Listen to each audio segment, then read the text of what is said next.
Hello student, आज आपल्याला exercise 1.1 मधल्या फर्स्ट क्वेश्चनची स्टडी करायची. क्वेश्चनमध्ये सांगितले use Euclid's division algorithm to find HCF of 135 and 225. Second आहे 198 अँड 38,220. जर आपल्याला ह्याचा HCF काढायचं असेल तर युक्लिड्सनं जो डिव्हिजन अल्गोरिदम आहे म्हणजे डिव्हिजन मेथडनं ह्या दोघांचा आपल्याला HCF काढायचं आहे. आणि डिव्हिजन मेथडनं दोघांचा HCF काढायचं असेल तर छोट्या नंबरनं स्मॉलर नंबरनं बिगर नंबरला डिवाइड करायचं आहे. म्हणजे 225 इज ग्रेटर दॅन 135. म्हणजे डिव्हिडंट असेल 225 तर डिवायझर असेल 135. ही डिव्हिजनची मेथड ॲक्च्युअली तुम्हाला पेपरमध्ये करायची नाही आहे, पण इथं मी साईडला रफ वर्क करते बघा.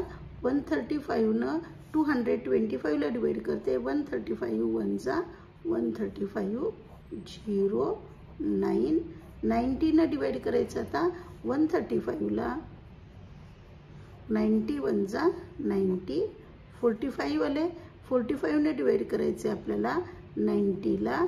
90 2 45 2 90. आन्सर काय मिळालं आपल्याला 0.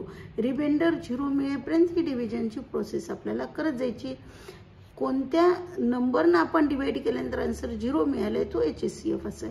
तर 45नं डिवाइड केल्यानंतर आपल्याला आन्सर 0 मिळालेलं आहे. Therefore 45 is HCF. पण इकडच्या साईडला लिखाण करत असताना जो आपल्याला फॉर्म्युला गेलेला होता बघा, डिव्हिडंट इक्वल टू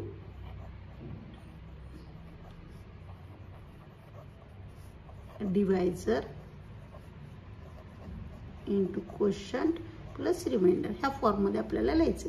मग डिव्हिडंट कोण आहे 225 is equal to 135 into 1 plus remainder काय आला 90. आता आपण कशाला डिवाइड केलं 135ला.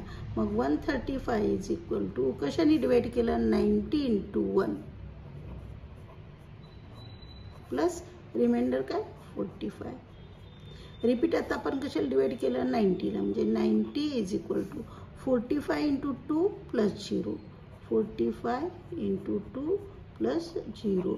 रिमाइंडर आपल्याला 0 मिळाला आहे, पण कशाने डिवाइड केल्यानंतर 45ने.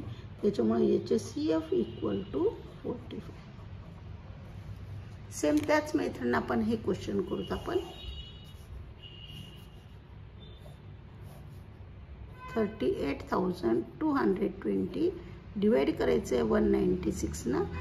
196 1 बघा आपल्याला ह्याचा टेबल पाठ नसतो तर 19चा टेबल पाठ आहे. 19 2 38. जर करेक्ट आन्सर येत असेल तर 2 मल्टिप्लाय केल्यानंतर 6ला कॅरी इकडे वाढतील ना, म्हणजे इथं क्वोशंट 1 येईल 2 येणार नाही. 196 1 196. 12 मधनं 6 गेले 6, 10 गेले 8 1 2 घेतले बरं मी. आता 19चा टेबल मी याच्याकडे बघून बघा. 19 9 171. 19 6 54 5 81 प्लस 5 86 8 19 प्लस 6 9 1 9 9 प्लस 5 14 काही 9 6 54 5 81 6 8 9 1 9 प्लस 8 17.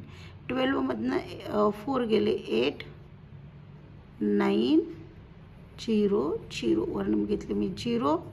19 5 95 5 33 8 4 9 0. आणि आपल्याला आन्सर लगेच मिळालेलं आहे 195नं. 196नं डिवाइड केल्यानंतर आन्सर काय मिळालं 0. देअरफॉर डिव्हिडंट कोण आहे 38,220 इज इक्वल टू कशाने डिवाइड केलं आहे 196नं. क्वोशंट काय मिळाला 195. रिमाइंडर काय आला 0.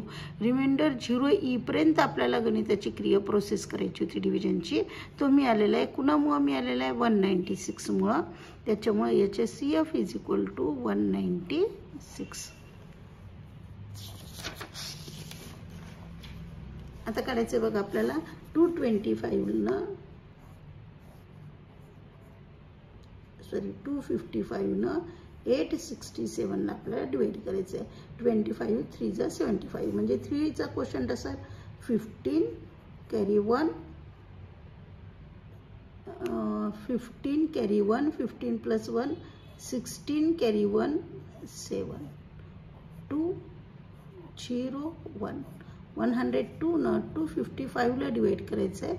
2 जा 4, 0, 2, 1, 5. 51 ला डिवाइड करायचं आहे आपल्याला 102 ला. 2 जा 2, 5 2 जा 10. आन्सर काय मिळालं 0. कशाला डिवाइड केलं होतं आपण 867 इज इक्वल टू डिवाइड केले 255 इंटू क्वोशंट 3 प्लस रिमाइंडर 102. आता डिवाइड कुणाला केलं 255 ला इज इक्वल टू डिवायझर कोण आहे त्यावेळेसचा 102 इंटू क्वोशंट 2 प्लस रिमाइंडर 51. आता कशाला डिवाइड केलेलं आहे 102 ला. कशाने डिवाइड केलं 51 divisor into quotient 2 plus remainder 0. Remainder 0 मिळालेला आहे 51 ला डिवाइड केल्यामुळं. Therefore HCF is equal to 51.